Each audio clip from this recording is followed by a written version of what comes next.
अस्सलामुअलैकुम and a very very good morning. सुबह बखैर। मैं हूँ रुखमा इरफान मलिक, मेरे साथ मौजूद हैं अब्दुल रऊफ साहब और इस्लामाबाद स्टूडियो से हमारे साथी एंकर हरमीत मौजूद हैं। अस्सलाम वालेकुम हरमीत, कैसे हैं आप और कैसा है शहर इक़्तिदार का मौसम, क्योंकि लाहौर का मौसम बहुत औसम हुआ हुआ है। वालेकुम सलाम, सत श्री अकाल, गुड मॉर्निंग टू यू।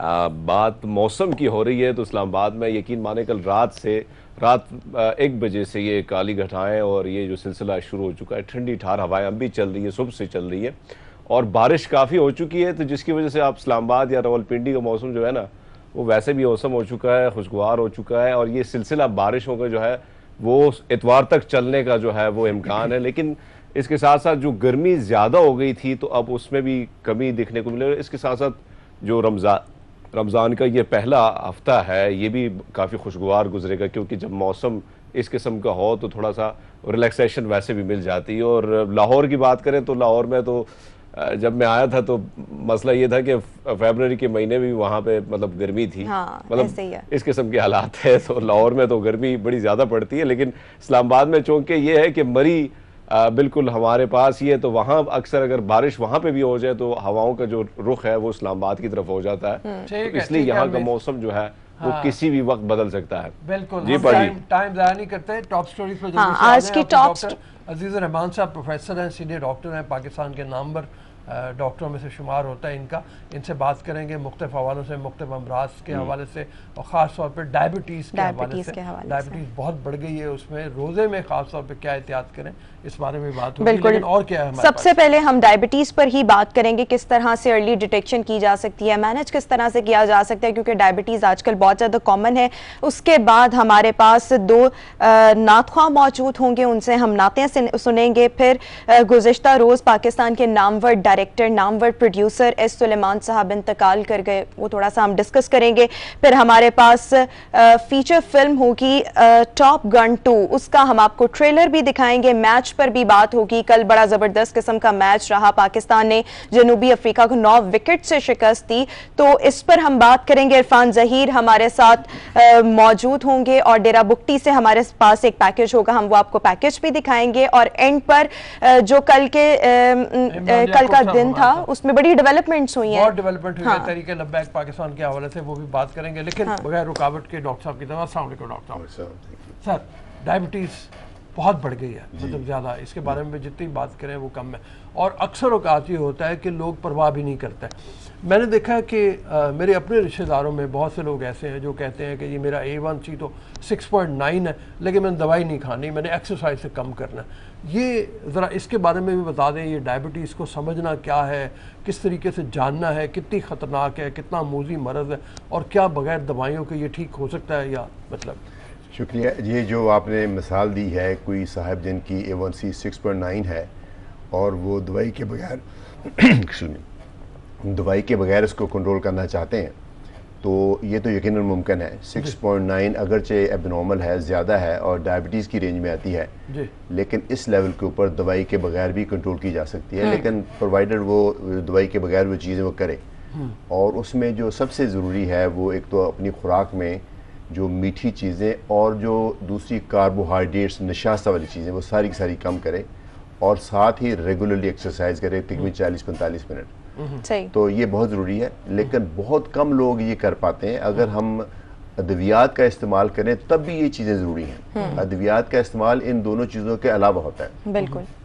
तो अगर कोई शख्स दवाइयों के बगैर अपनी HbA1c नॉर्मल लेवल पे ले आए तो वो कंट्रोल ना सिर्फ एक्सेप्शनल है बल्कि एक्सेप्टेबल है, बल्कि वो सुपीरियर है, बेहतर कंट्रोल है। ठीक है। सो इसको हम हमेशा इनकरेज करते हैं। जो लोग बहुत मोटिवेटेड हैं, करना चाहते हैं ये चीज़, तो वो उनको हम कहते हैं कि करें, लेकिन आमतौर पर अद्वियात का इस्तेमाल करना पड़ता है। सही। अद्वियात का इस्तेमाल तभी तर्क किया जा सकता है अगर थोड़ी सी लाइफस्टाइल मॉडिफिकेशन कर ली जाए, एक्सरसाइज और ग़िज़ा का ख्याल रखा जाए। डॉक्टर साहब, मैं यहाँ पर ये भी पूछना चाहूँगी, आजकल ये जो डायबिटीज़ है बड़ों में तो होती ही है लेकिन बच्चों में बहुत ज़्यादा कॉमन है, और फिर ये जो प्री डायबिटिक एक कहते हैं कि यानी डायबिटीज़ एक बॉर्डर लाइन पर है और फिर वो बंदा जो है वो प्री डायबिटिक से होता हुआ डायबिटीज़ की तरफ आ जाता है। ये अर्ली डिटेक्शन डायबिटीज़ की कैसे की जा सकती है कि ये मालूम हो सके कि अब जो मामलात हैं वो डायबिटीज़ की तरफ जा रहे हैं, सिम्टम्स क्या होते हैं, और फिर उसको ताकि वहाँ पर ही मैनेज कर लिया जाए और इंसान को डायबिटीज़ ना हो? ये दो किस्म की है डायबिटीज़। एक तो टाइप 1 है, वो तो बच्चों में होती है, उसकी तो इतनी ज़्यादा सिम्टम्स होती हैं, आमतौर पे पेशाब बहुत आता है और प्यास बहुत लगती है, वज़न कम होना शुरू हो जाता है, वो तो मेरे ख्याल में फौरी डिटेक्ट हो ही जाती है। ठीक है। लेकिन वो होती है सिर्फ 5-10% लोगों में। जिसको दूसरी डायबिटीज़, जिसको टाइप 2 डायबिटीज़ कहते हैं, वो बहुत सालों तक उसकी कोई अलामत नहीं होती, यानी 10-15 साल तक भी गुजर सकते हैं मरीज को डायबिटीज़ थी लेकिन उसको कोई पता नहीं चला। तो ऐसे में सिर्फ टेस्ट करके पता चलता है, या फिर कोई फिजिशियन सीनियर मिल जाए तो वो उसको आइडिया हो जाता है, लेकिन कंफर्मेशन के लिए ब्लड टेस्ट करना ज़रूरी है। सही। तो इसमें उसका ब्लड शुगर का एक पैमाना है। मसलन खाली मैदा अगर किसी की शुगर 126 से ज़्यादा है तो डायबिटीज़ है, और खाने के बाद अगर 200 से ज़्यादा है, ख़ासतौर पर अगर उसको अलामत भी है तो वो भी डायबिटीज़ है। तो अर्ली डिटेक्शन का तरीका एक ही है कि अपना रूटीन के टेस्ट कराया जाए, ख़ासतौर पे वो लोग जिनका वजन ज़्यादा है और जिनके ख़ानदान में डायबिटीज़ है। अच्छा। तो टेस्ट कराया जाए, वही तरीका जल्दी। यानी कि हम ये जो कहा जाता है कि इनहेरिटेडली जो डायबिटीज़ है वो आगे मुंतकिल होती है, ये बिल्कुल ठीक है, लेकिन बाज़ दफ़ा ये भी कहा जाता है कि स्ट्रेस और एंजाइटी भी जो है ये भी कहीं ना कहीं जाके उम्र के किसी ना किसी हिस्से में एक डायबिटीज़ की वजह बनती है। आपके ख्याल में जो स्ट्रेस और एंजाइटी है, ये जो आपने इनहेरिटेड वे बताया, इसके अलावा ये कॉजेज़ भी हो सकते हैं डायबिटीज़? ये भी है इनहेरिटेड, यकीनन एक बहुत इंपॉर्टेंट है फैक्टर, लेकिन सबसे ज़्यादा जो फैक्टर है वो बंदे का अपना तर्ज ज़िंदगी है। ये हम आमतौर पे किसी भी चीज़ को एंग्जाइटी और स्ट्रेस के साथ ब्लेम करके अपने आप को अपना फारग कर लेते हैं, ये ऐसी बात नहीं है, उसका भी थोड़ा सा असर होगा, लेकिन सबसे ज़्यादा इंपॉर्टेंट हमारी जो तर्ज ज़िंदगी है, जो आजकल का तर्ज ज़िंदगी है, उसमें जो फिज़िकल काम बहुत कम रह गया, और खाने को अक्सर हम बगैर वजह के खा रहे होते हैं, स्नैक्स ले रहे होते हैं, ड्रिंक्स शुगर ले रहे होते हैं, कार्बोहाइड्रेट्स का इस्तेमाल बहुत ज़्यादा है, वज़न ज़्यादा हो गया, तो ये एक चीज़ वजह है। तो अगर आपके ख़ानदान में है भी तो इसका ये ज़रूरी मतलब नहीं कि आपको भी होगी। अगर आप अपना तर्ज ज़िंदगी सही रखें तो आपकी जो डायबिटीज़ है वो लेट हो सकती है या रुक भी सकती है। अच्छा, दूसरा लफ्ज़ आपने लफ्ज़ किया था प्री डायबिटीज़। प्री डायबिटीज़ एक टेक्निकल फिगर्स हैं जो डायबिटीज़ से पहले वाली स्टेज है। जिसको प्री डायबिटीज़ होती है, अगर वो अपना तर्ज ज़िंदगी ना तब्दील करे तो वो डायबिटीज़ होनी ही होती है। यानी वो चीज़ है आपकी तरफ बढ़ रही है, अभी आप तक पहुंची नहीं है, एक चीज़ आपकी तरफ आ रही है, तो आप उसको रोकेंगे तो रुकेगी, नहीं तो आपकी तरफ पहुंच जाएगी। और रोकना इसी सूरत में मुमकिन है अगर हम लोग एक्सरसाइज करें या ग़िज़ा का इस्तेमाल करें। प्री डायबिटीज़ में ख़ास तौर पर तर्ज ज़िंदगी चेंज करना ज़रूरी है, चूँकि वहाँ अद्वियात का इस्तेमाल भी मुमकिन है, बट वहाँ आपको खास तौर पे कहते हैं कि तर्ज जिंदगी से इसको कंट्रोल करें। ठीक है हरमीत।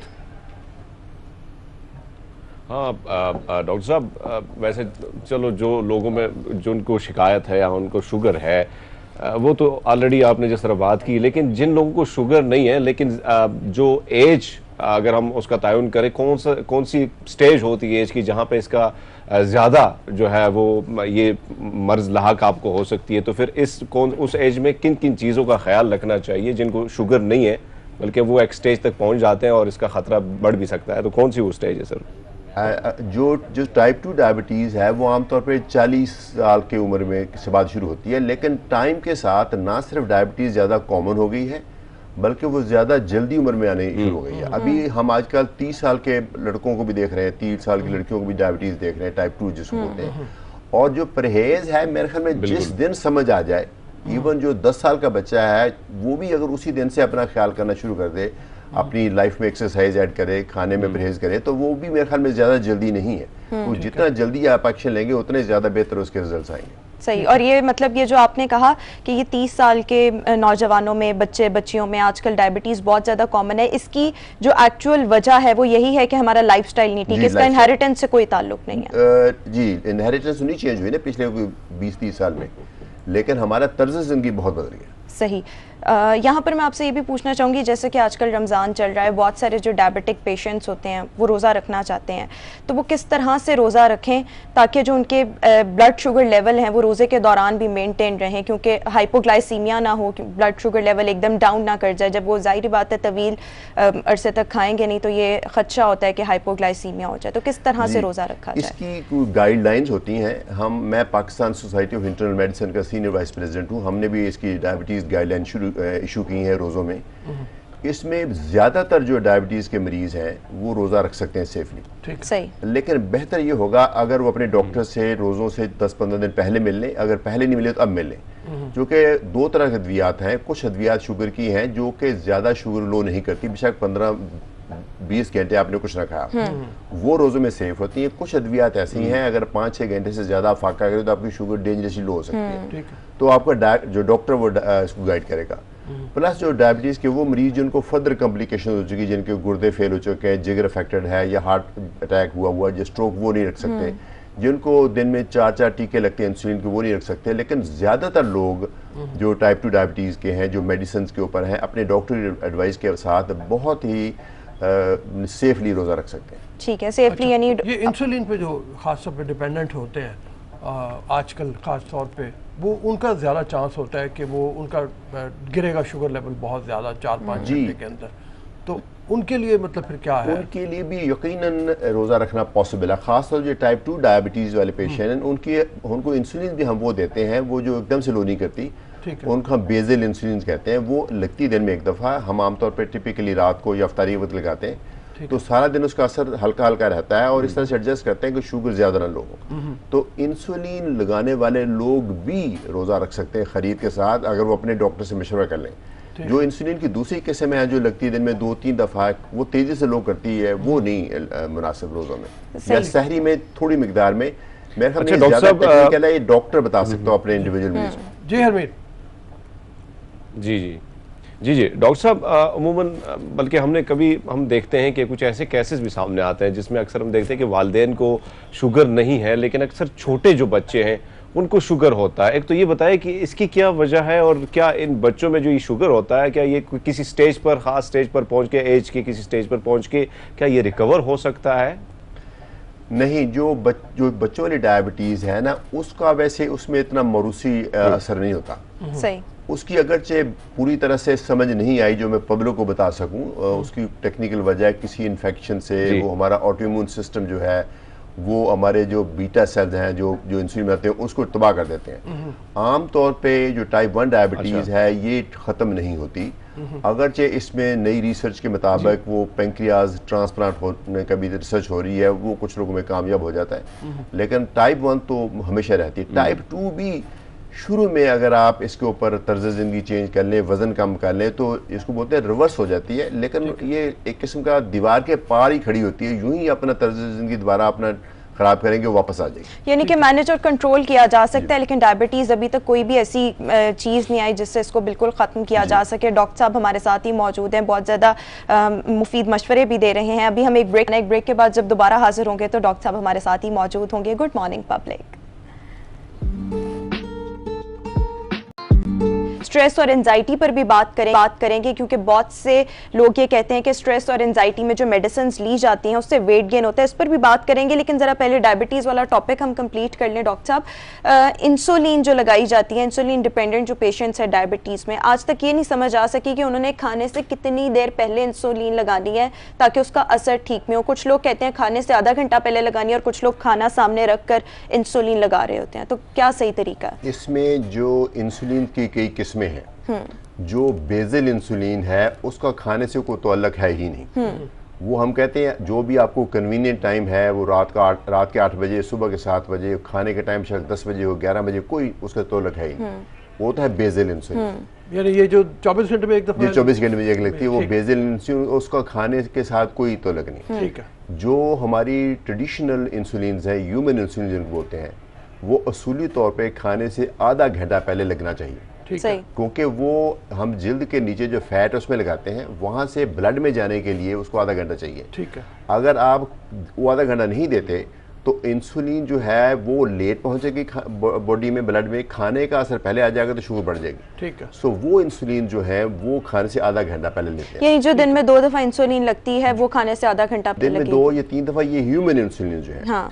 असल में ये चूंकि प्रॉब्लम है सारी दुनिया में, इंसुलिन लगा के आधा घंटा वेट करना इजी नहीं है, खास तौर पे जो लोग काम करते हैं, जो घर में ख्वातीन उनके लिए शायद इजी है, लेकिन जो बाहर से लोग आते हैं, अब काम से बंदा आ रहा तो उसके जेहन में होता है कि जाते ही घर जाके खाना खाएंगे, ठीक है, तो उनके लिए जो मॉडर्न इंसुलिन बनी है उसको फास्ट एक्टिंग इंसुलिन कहते हैं या इंसुलिन एनालॉग्स कहते हैं। ठीक है। और उनमें ये खूबी है कि यूं ही लगाते हैं तो साथ ही ब्लड में जानी शुरू हो जाती है, जैसे तो वो लगा के मिक्स है, हाँ वो लगा के साथ ही आप खाना खा सकते ये हैं। नोवोमिक्स एक कॉमन मतलब वो जो है नोवोमिक्स में एक्चुअली 2 इंसुलिन मिक्स हैं, उनमें से एक वो है जो लगा के फौरन, यानी नोवोमिक्स का अगर नाम लेते हैं तो लगा के साथ ही खाना खाया जा सकता है। सही नोवोमिक्स का। और इसमें मैं आपसे ये भी पूछना चाहूंगी कि जो हाइपरग्लाइसीमिया, जब ये कंडीशन होती है जिसमें ब्लड शुगर लेवल एकदम बढ़ जाता है, उस दौरान भी क्या इंसुलिन लगाई जा सकती है फौरी तौर पर ताकि अपने लेवल्स को मेंटेन कर लिया जाए? जी जी, उसकी कई किस्में, अगर तो सिंपल हाइपरग्लाइसीमिया है जिसमें कोई बंदा बेहोशी की तरफ नहीं जा रहा है, फिर तो इंसुलिन इजाफी लग सकती है। लेकिन अगर वो इतना ज़्यादा है कि उसमें पानी की कमी हो गई है, बेहोशी की तरफ बंदा जा रहा है, वो तो फिर उसको हॉस्पिटलाइज करके इंट्रावीनस ड्रिप की सूरत में इंसुलिन लगाई जाती है। ये डॉक्टर साहब घरों में कॉमन जो खवातीन बैठी होती हैं, इस वक्त बहुत सी इंशाल्लाह ताला खवातीन देख रही होंगी हमें, घर के काम काज में बिजी होती हैं, जो ये होता है अपनी डेली रूटीन सेट करें, कोई एक्सरसाइज करें, अच्छा उनके पास टाइम नहीं बचता, डायबिटीज़ भी बहुत कॉमन है ऐसी खवातीन में जो घर बैठी हैं, वज़न भी बढ़ गया, उनके लिए क्या मशवरा है, वो क्या करें फिर? मतलब देखिए, जो एक्सरसाइज के फ़ायदे हैं वो इस चीज़ पे नहीं डिपेंड करते कि आप एक्सरसाइज कहाँ करते हैं, वो पार्क में करते हैं, वो सुबह करते हैं, वो रात करते हैं। जो उसके मेन फ़ायदे जो है ना, वो तो हैं बस मूवमेंट होनी चाहिए कोई ना कोई, और वो वॉक भी हो सकती है, वो मशीन पे भी हो सकती है, वो घर में भी हिलना जुलना हो सकता है, लॉन में हो सकता है, इवन टेरेस पे आप अगर चलते जाएं, आगे पीछे चलते जाएं, तो वो उसमें वॉक वो भी काउंट हो जाएगी। ठीक है। यानी कोई ना कोई फिजिकल एक्टिविटी होनी चाहिए जैसे भी मुमकिन हो सके। ठीक है। तो वो मेरे घर की ख्वातीन जो जिनके लिए बाहर निकलना ईजी नहीं है या जिनके पास टाइम नहीं है, तो जब भी 5-10 मिनट मिले वो मूव कर ले तो उसका फायदा हो जाएगा। कमरों के दरमियान भी चलने और कुछ नहीं, तो मतलब क्योंकि बहुत से घर ऐसे हैं जहाँ टेरेस भी नहीं है। हर चीज़ मुलाजमों से कराने की बजाय खुद करें, और हर चीज़ रिमोट कंट्रोल से करने की बजाय खुद फिजिकली करें, तो मेरे ख्याल में कुछ फिजिकल एक्टिविटी यानी कि बहुत ज़्यादा ज़रूरी है डायबिटीज़ को कंट्रोल करने में। डॉक्टर साहब, यहाँ पर मैं एंजाइटी और स्ट्रेस पर बात करना चाहूँगी। This is very common these days, हर दूसरा बंदा एंजाइटी और डिप्रेशन का शिकार है। एंजाइटी और डिप्रेशन, इसमें फ़र्क डिफ्रेंशिएट कैसे कर सकते हैं? और फिर जो एंटी डिप्रेसेंट्स लिए जाते हैं या डिप्रेशन को ट्रीट करने के लिए जो भी दवाइयाँ ली जाती हैं, क्या उससे वाकई ही वेट गेन होता है या ये एक मिथ है सिर्फ?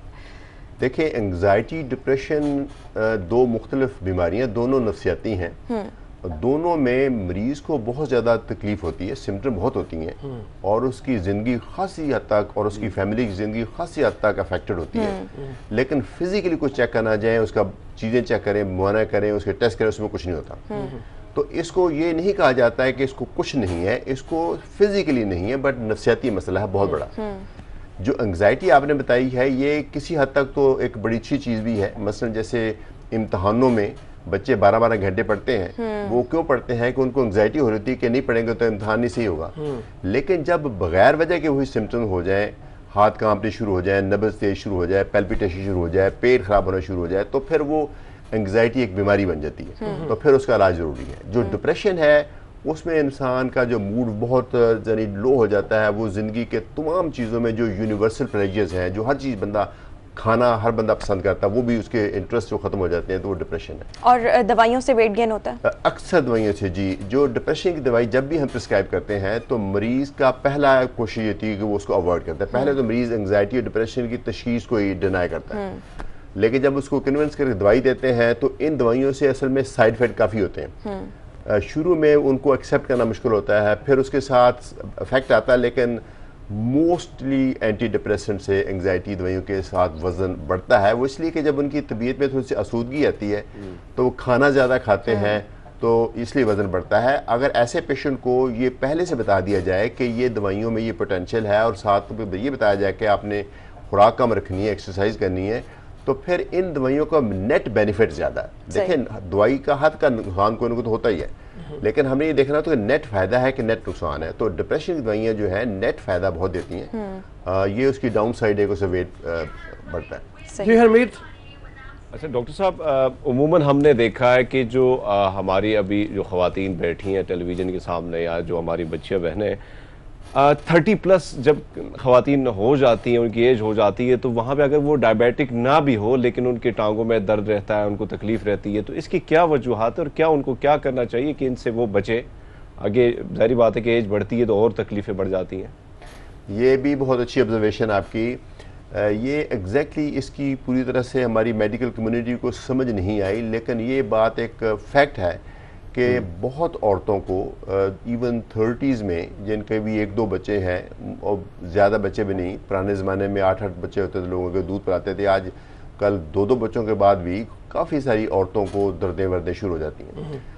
इसको हम बोलते हैं ऑस्टियोआर्थराइटिस, यानी ऑस्टियोआर्थराइटिस भी ज़्यादा लोगों में होना शुरू हो गया, जल्दी होना शुरू हो। एक तो इसकी वजह फिजिकल एक्टिविटी का ना होना है, वेट का ज़्यादा होना है, एक विटामिन डी डिफिशिएंसी भी बहुत दुनिया में कॉमन हो गई है। विटामिन डी डिफिशिएंसी से भी ये मसाइल होते हैं। तो एक ये नया फिनोमिनन है। अच्छा, हाँ जी, विटामिन डी जो है ये इसकी ज्यादती भी नुकसानदेह होती है। मतलब बहुत से लोग कहते हैं विटामिन डी खाना शुरू कर दो, लेकिन रुकना कब है ये उनको नहीं पता होता। विटामिन डी एक फैट सोल्युबल विटामिन है और इसकी एक्सेस यकीनन हो सकती है, उसको बोलते हैं विटामिन डी इंटॉक्सिकेशन जी, लेकिन बहुत ही कम लोगों में ऐसा होता है। ठीक है, खुद से कोई बंदा विटामिन डी सप्लीमेंट ले रहा हो तो तकरीबन इम्पॉसिबल है कि उसको विटामिन डी इंटॉक्सिकेशन हो।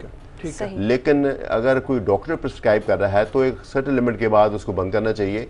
इसका blood test available, blood test करके देखा जा सकता है कि लेवल अब सही हो गया तो फिर मजीद उसको ना दिया। सही। डॉक्टर साहब यहाँ पर मैं ये भी पूछना चाहूँगी, जैसा कि आपने विटामिन डी का जिक्र किया है, विटामिन डी का मतलब सोर्सेज बहुत कम हैं, मतलब लोग सनलाइट में उस तरह से एक्सपोजर नहीं होता, विटामिन डी की डेफिशिएंसी आजकल बहुत कॉमन है। लेकिन इसके साथ साथ ये भी कहा जाता है कि कैल्शियम लेना बहुत ज़रूरी है। विटामिन डी और कैल्शियम दोनों पैरेलल काम करते हैं, कोई एक भी चीज़ मिस होगी तो वो उसका कोई फ़ायदा नहीं है। इस बात में कितनी सच्चाई है? ये बिल्कुल सच्ची बात है।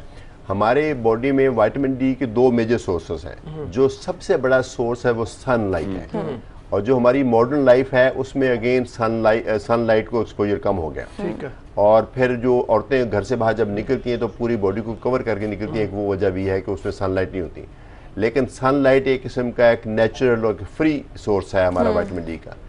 आप सब लोगों को जान के ये हैरत होगी कि जो हमारी डाइट है, नेचुरल डाइट, उसमें विटामिन डी कम पाया जाता है। इवन वो चीज़ें जिसको हम कहते हैं कि विटामिन डी इसके अंदर है, एग है, दूध है और फिश है, इसमें भी विटामिन डी बहुत ज़्यादा नहीं है। तो अल्टीमेटली हमें अक्सर जिन लोगों को सन एक्सपोजर नहीं, वो विटामिन डी जो टैबलेट की सूरत में लेना चाहिए। वो विटामिन डी बहुत ही एक एसेंशियल चीज़ है। बॉडी के तमाम फंक्शन, हमारी इम्यूनिटी से लेकर हमारा जो कैल्शियम, बोन, मसल, ब्रेन, हर चीज़ कैल्शियम पे और विटामिन डी पे डिपेंडेंट है। जो कैल्शियम का जिक्र किया, कैल्शियम हमारे मैदे में से ब्लड में जा ही नहीं सकती अगर विटामिन डी साथ ना हो। यानी कैल्शियम विटामिन डी पे डिपेंडेंट है, विटामिन डी कैल्शियम पे डिपेंडेंट है। मैं ब्रेक ले ले, डॉक्टर साहब साथ ही हैं अभी हमारे। अभी एक ब्रेक की तरफ चलते हैं। एक ब्रेक के बाद जब दोबारा हाजिर होंगे तो डॉक्टर साहब हमारे साथ ही मौजूद होंगे, कुछ मजीद सवाल भी हाँ डॉक्टर साहब के आगे रखेंगे। आपने कहीं नहीं जाना। Good morning public.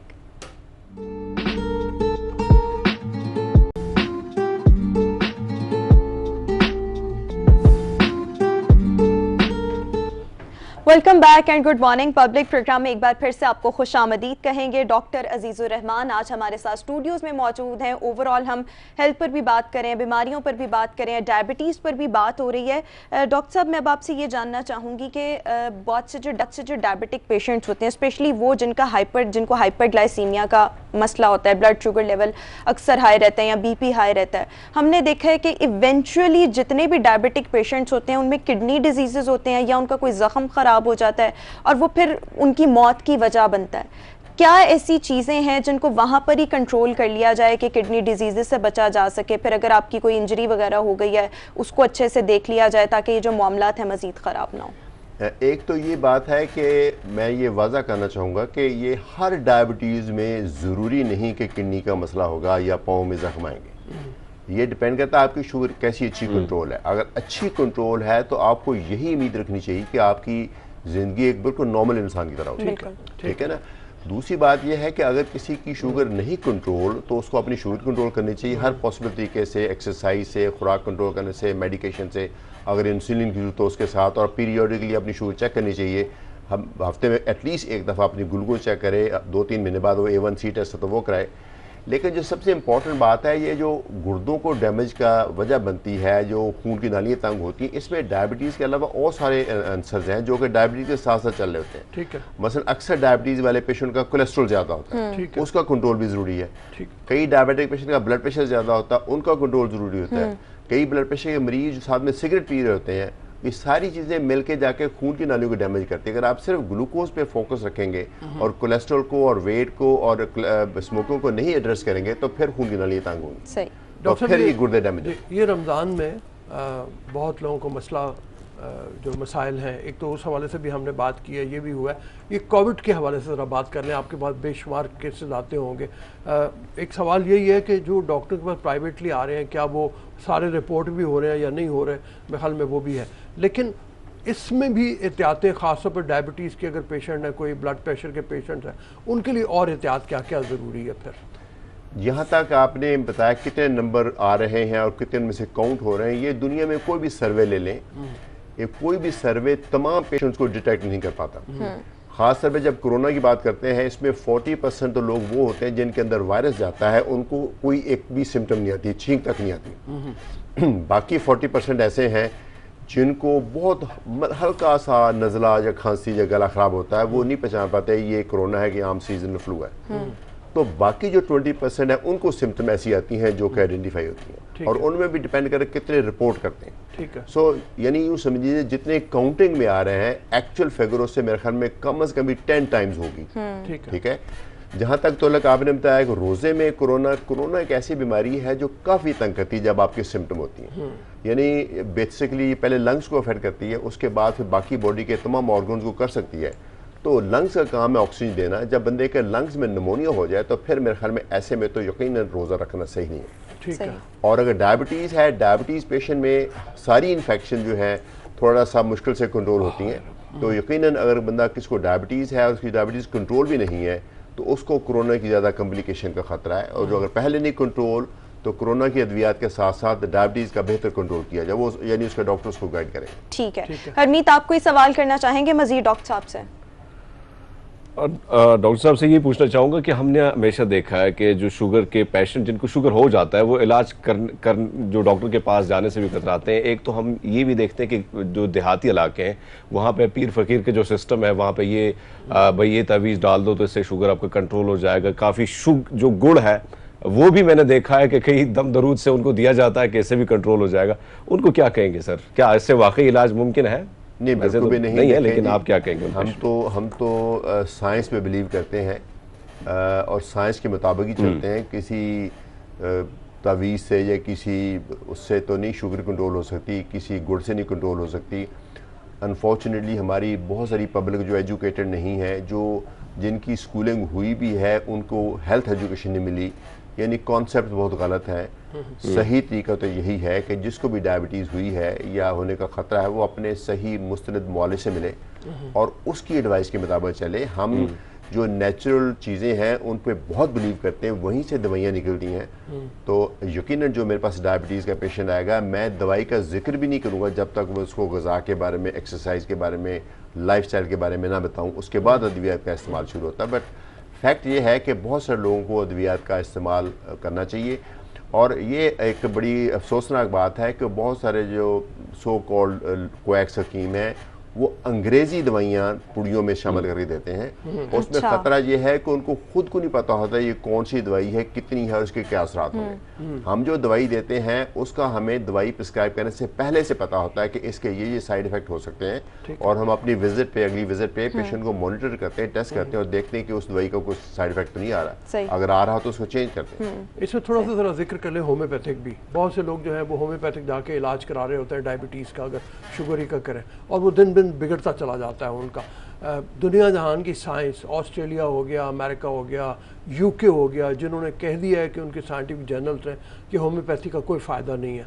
मामूली सिम्टम्स में अगर कोई अमराज हैं तो उसका इलाज हो सकता है, लेकिन बड़ी कॉमन पेचीदा किस्म की बीमारियों को कोई इलाज नहीं है। जी ऐसा ही है। अगरचे जो होम्योपैथिक है उसमें कई मेडिकली यानी कंफर्म्ड कंपाउंड्स भी हैं। मसलन जैसे एक है एट्रोपिन। एट्रोपिन जो एक प्लांट से राइज होती है और उसका है स्पेज़म कम करती है, तो वो उनमें भी होती है, हमारी एलोपैथी में होती है। लेकिन जो एलोपैथी है, जो हमारी साइंस है, ये तो तमाम चीज़ों से मिल के अल्टीमेट बनी है ना। अब हम अपनी साइंस में दवाइयाँ भी इस्तेमाल करते हैं, नेचुरल चीज़ें भी इस्तेमाल करते हैं और रेडिएशन भी इस्तेमाल होती हैं और मतलब हर तरह की चीज़ इस्तेमाल होती है। तो ये फुली डेवलप जो मॉडर्न साइंस है वो तो जो एलोपैथी है यही है। सही। और रऊफ साहब, मैंने ये भी देखा है कि जितने भी लोग जो हैं वो होम्योपैथिक का जो भी इलाज करवा रहे होते हैं, जब उनका मरज़ बिगड़ता है तो वो अल्टीमेटली आते एलोपैथिक पर ही हैं। यानी कि वो होम्योपैथिक में मेरे ख्याल में वो जो सवेयर कंडीशन होती है उसका इलाज कोई नहीं है। खैर, यहाँ पर मैं आपसे ये पूछना चाहूँगी कि hyperglycaemia, hypoglycaemia, blood sugar level का बढ़ना और बहुत कम हो जाना, इन दोनों के जो सिम्टम्स हैं वो ऑलमोस्ट सेम होते हैं। ठंडे पसीने आना, मुंह का खुश्क होना, भूख का लगना, तो ये हम दोनों में फ़र्क कैसे कर सकते हैं? ये फ़र्क खासा है। मसलन जो ये सिम्टम्स, एक तो हाइपो जो होता है ना, हाइपो का नुकसान तो आपको मिनट्स में हो सकता है। जो शुगर का लो होना है वो तो मिनट्स में, अगर उसको ना आइडेंटिफाई किया जाए, ना उसको एड्रेस किया जाए, तो बंदा बेहोश हो सकता है, ब्रेन डेड हो सकता है। वो तो बहुत ख़तरनाक है जो हाइपो है।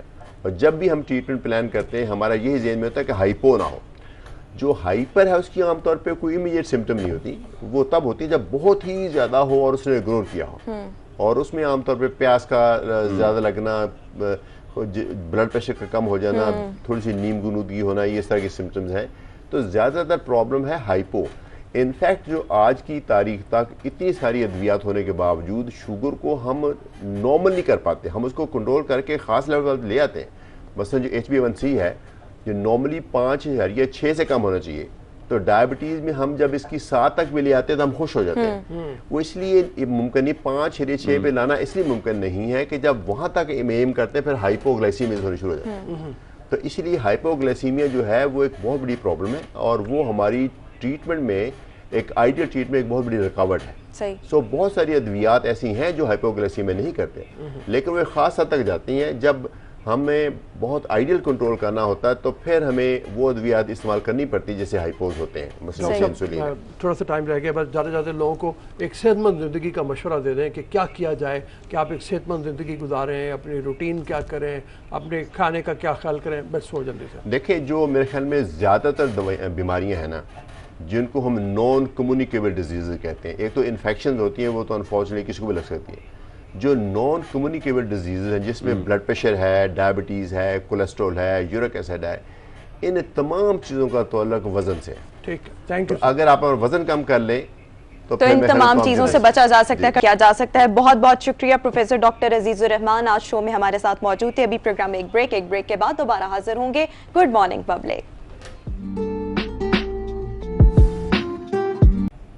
प्रोग्राम में एक बार फिर से आपको खुशामदीद कहेंगे। रमज़ानुल मुबारक का बाबरकत महीना है, आज दूसरा रोज़ा है, तो हम इस पूरे महीने ही रऊफ साहब नातें सुनते भी रहेंगे और अपने व्यूअर्स को सुनवाते भी रहेंगे। अभी हमारे साथ दो नातख्वां मौजूद हैं, आयशा और इसके साथ साथ अवैस हमारे साथ मौजूद हैं। आप दोनों की तशरीफ़ आवरी का बहुत ज़्यादा शुक्रिया। आयशा, सबसे पहले तो आप बताएँ कि आप नात कब से पढ़ रही हैं और इसके अलावा आप क्या करती हैं?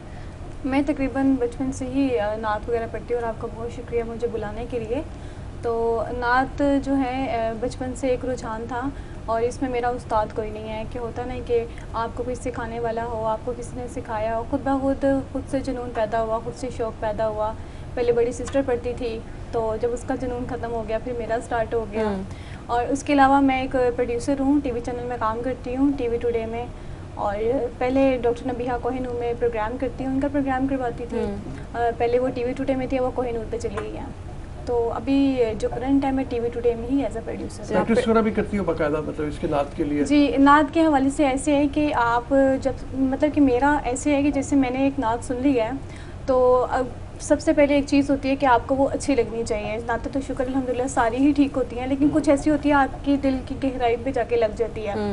अब जैसे एक नबीना एक बच्ची है, उसकी आंखें नहीं हैं लेकिन उसने खुद से एक नात पढ़ी है और उसकी नात तो उसकी आवाज़ सुनने में ऐसा नहीं है कि आप सामने वाला बैठा है वो दिखने में अच्छा नहीं है, तो उसमें ऐसे है कि उसकी आवाज़ खूबसूरत, दिखने से कुछ नहीं होता, आवाज़ क्वालिटी होनी चाहिए अगले की, क्योंकि नात के हवाले से हम फेस ब्यूटी तो देखते नहीं हैं, उसमें आवाज़ में लुत्फ़ होना चाहिए। ठीक, तो यही चीज़ है कि नात के हवाले से मैंने किसी को सुना नहीं है, मैंने किसी से गाइडलाइन नहीं ली है, खुद से शौक जुनून ये चीज़ें खुद से ही सुन के खुद ही फिर पढ़ना भी आ गया। और आप फिर आप बता रही थी, और वैसे कहा जाता है कि जैसे कि आप शीशे के सामने खड़े होकर तो आप प्रैक्टिस करें, तो नात के हवाले से ऐसा कुछ नहीं होता। नात के लिए आपकी सर पे सिर्फ एक दुपट्टा लें और बैठ के जो आपकी कॉपी पेंसिल है, जहाँ पे आप जौन सी लाइन्स पढ़ रहे हैं आप भूल रहे हैं तो आपको बहुत अच्छा सुनाएगी क्या आज आप? जी, एक जैसे मैंने भी आपसे जिक्र किया, नबीना लड़की है छोटी सी बच्ची है, तो उसी ने एक नात पढ़ी हुई है, मैं तो खुद उनके दर की गदा हूँ। बिस्मिल्लाह। सल्लल्लाहु अलैका या रसूल अल्लाह,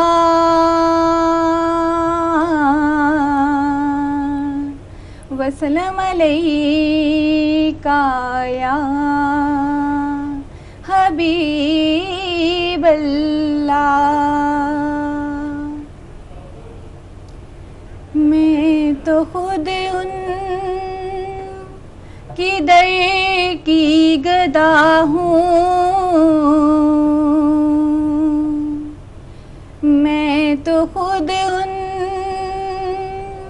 की दर की गदा हूँ, अपने आका को मैं नजरे क्या दूँ, अब तो आँखों में भी कुछ नहीं है, अब तो आँखों में भी कुछ नहीं है, वरना कदमों में आँखें बिछा दूँ। मेरे आंसू बहुत कीमती हैं, इनसे वाबस्ता है उनकी यादें। मेरे आंसू बहुत कीमती हैं, इनसे वाबस्ता है उनकी यादें। इनकी मंजिल है खाके मदीना, इनकी मंजिल है खाके मदीना। ये गोहर यूं ही कैसे लौटा दूं, अब तो आँखों में भी कुछ नहीं है, वरना कदमों में आँखें बिछा दूं। बेनिगाही पे मेरी न जाने दीदावर मेरे नजदीक आए, बेनिगाही पे मेरी न जाए दीदावर मेरे नजदीक आए। मैं यहीं से मदीना दिखा दूं, मैं यहीं से मदीना दिखा दूं, देखने का करीना सिखा दूं।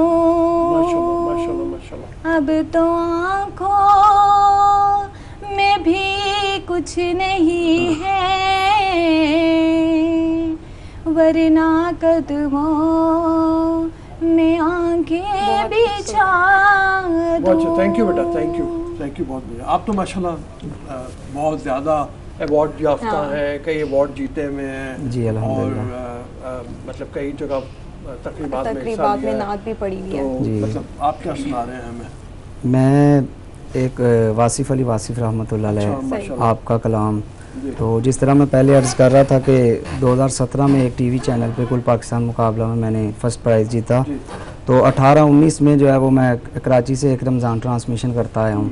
तो अब क्योंकि ये हालात कुछ ऐसे हैं आपके सामने कोरोना की वजह से, तो फिर इसीलिए इस चैनल से तो वासिफ आपका सुना रहे हैं जी, वो सुना रहा हूँ जी।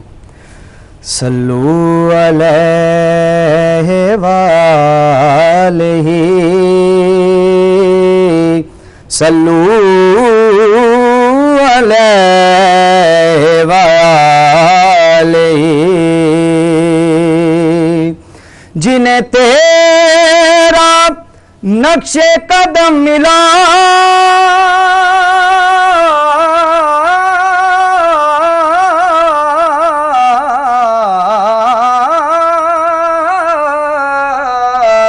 वो गमे जहां से निकल गए, ये मेरे हुजूर का फैज़ है कि भटक के हम जो संभल गए। सल्लू अलैहि वालैहि, सल्लू अलैहि वालैहि। बड़ी देर से थी ये आरज़ू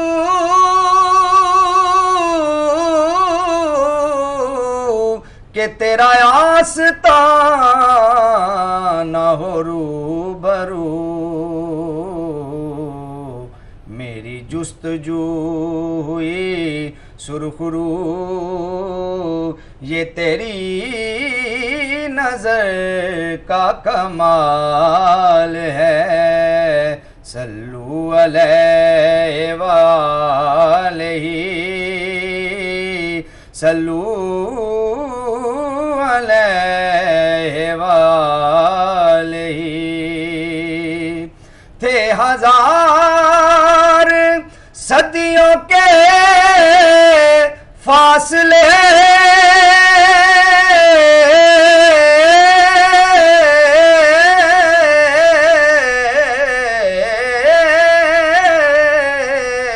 जो रसूल पाक ने तय किए, वो तो एक रात की बात थी कि ज़माने जिससे बदल गए। और मक्ता है, तेरा बंदा वासिफ बेहुनर,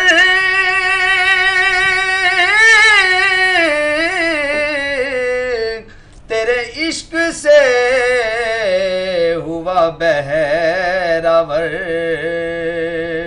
तेरा बंदा वासिफ बेहुनर, तेरे इश्क से हुआ बहरावर। तेरा राज समझा है इस कदर, तेरा राज पाना मुहाल है। सल्लू अलैहि वालैहि, सल्लू अलैहि वालैहि।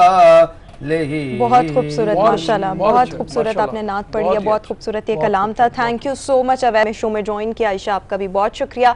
अभी हम एक ब्रेक की तरफ बढ़ेंगे। ब्रेक के बाद जब वापस आएंगे तो इरफान ज़हीर हमारे साथ स्काइप पर मौजूद होंगे। कल का जो मैच हुआ उसको डिस्कस करेंगे। Good morning public.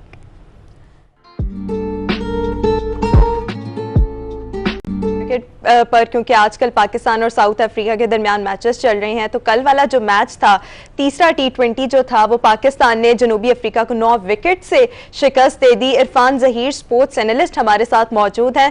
Thank you so much Irfan. कल के मैच पर क्या कहना चाहेंगे? पाकिस्तान ने फिर हरा दिया साउथ अफ्रीका को। जी बिल्कुल, माशाल्लाह बड़ी जबरदस्त आउटस्टैंडिंग परफॉर्मेंस थी। खासतौर पर जितनी तारीफ की जाए बाबर आजम की और रिजवान की। बाबर आजम ने अपने कैरियर में 100 भी किया। कल का दिन उनके लिए बहुत लकी था। फर्स्ट रोजा भी था, उनको ओडीआई का स्टेटस भी मिला नंबर 1 प्लेयर के तौर पे, और साथ साथ उन्होंने अपने T20 की पहली 100 भी किया। बहुत फ्लॉलेस इनिंग थी। कंटिन्यूसली बात कर रहे थे कि बाबर आजम को अब अपनी जो स्ट्राइक रेट है उसको एनहांस करना पड़ेगा। उन्होंने, जैसे हमने देखा कि ऑलमोस्ट स्ट्राइक रेट के ऊपर इनिंग्स खेली, क्योंकि अब क्रिकेट जो है T20 वो 210 220 की है, वो 160-70 की नहीं रही। और यही क्रिटिसाइज हो रहा था बाबर पे भी और रिजवान पे भी कि ये दोनों थोड़ा सा समहाउ 130-140 के स्ट्राइक रेट से खेलते हैं और वो समहाउ पाकिस्तान के लिए बेनिफिशियल नहीं होता। तो ये एक उन दोनों ने उस क्रिटिसाइज को प्रॉपर ऑन किया, लिया और प्रूव किया कि हम भी अगर लेट्स सपोज ओपन पे आ रहे हैं तो हम इसको पूरा करके दिखाएंगे। ये तो बड़ी अच्छी ऑप्शन अवेलेबल थी, फखर की भी थी, शर्जील की भी थी, बट ये उनका कॉन्फिडेंस दोनों का मैं कहता हूँ उसको सलूट करना चाहिए कि उन्होंने तमाम क्रिटिसाइज को लेते हुए उसको प्रूव किया कि दे कैन डू इट। तो ये बड़ा खुशाइन चीज। और ये कॉन्फिडेंस जो बिल्डर आया, बाबर की बात करें तो जो जैसे ही वो नंबर 1 बैट्समैन बने तो आप कल उनकी बॉडी लैंग्वेज भी देख रहे होंगे, पूरी नेशन ने देखा कि उनकी बॉडी लैंग्वेज भी चेंज थी, वो फील कर रहे थे कि मैं दुनिया का नंबर 1 बैट्समैन हूँ। तो ये एक जो मोराल बूस्टिंग चीज थी, ये बहुत इंपॉर्टेंट थी बाबर आजम के लिए भी और पाकिस्तानी क्रिकेट के लिए भी। मैं वैसे जिस वक्त साउथ अफ्रीका ने 200 से ऊपर रन्स कर लिए थे और जिस तरीके से वो खेल रहे थे शुरू में, एक स्टेज पे तो बल्कि ये लगता था कि वो 220-30 पे जाना है उन्होंने, लेकिन फिर आखिरी ओवर्स में कुछ बॉलर्स से थोड़ी सी हमारे बेहतर परफॉर्मेंस थी और उनको कंटेन किया। लेकिन उस वक्त मैंने सोचा कि इरफान को फ़ोन करके एक और शर्त लगाई जाए कि आज साउथ अफ्रीका ने जीत लिया। शुक्र है मैंने नहीं लगाई, क्योंकि मुझे नहीं अंदाजा था कि पाकिस्तान भी उतने ही जोरदार तरीके पे वापस आना। आपको खुली ऑफर है, जब दिल चाहे आपका आप लगा लिया करें। आपको खुली ऑफर है, जब दिल करे आप शर्ट लगाएं और हार जाएं और फिर हजार रुपए के नोट जो है ना वो हमें शो में देते रहे। ठीक है। अच्छा इरफान, मतलब आप कलेक्ट करते हैं, जितने 1000 डॉक्टर साहब हारते हैं वो सारे 1000 आप रखते जाए। चले ठीक है, मुझे फायदा होगा। इरफान इसमें ये बताओ कि बॉलर्स के लिए बुरा दिन था कल, यानी दोनों साइड के बॉलर्स के लिए। पाकिस्तान की बॉलिंग साइड के ऊपर भी प्रेशर बहुत ज़्यादा पड़ा। अब ये विकेट का कमाल था कि बॉलर्स जो हैं वो उस तरीके से बॉल नहीं कर पा रहे थे, या बॉलर्स की खामी थी? जी विकेट बहुत प्लेसेंट था, बैट पे बहुत अच्छी बॉल आ रही। सेंचुरियन इसीलिए फेमस है कि उधर हाई स्कोरिंग गेम होती है, ये तो सबको मालूम था। और सेकंड खेलना क्या डिसीजन भी बाबर का इसीलिए था कि इधर चेस करना बड़ा आसान होता है, क्योंकि विकेट वक्त के साथ ग्रेजुअली और ज्यादा अच्छी हो जाती है।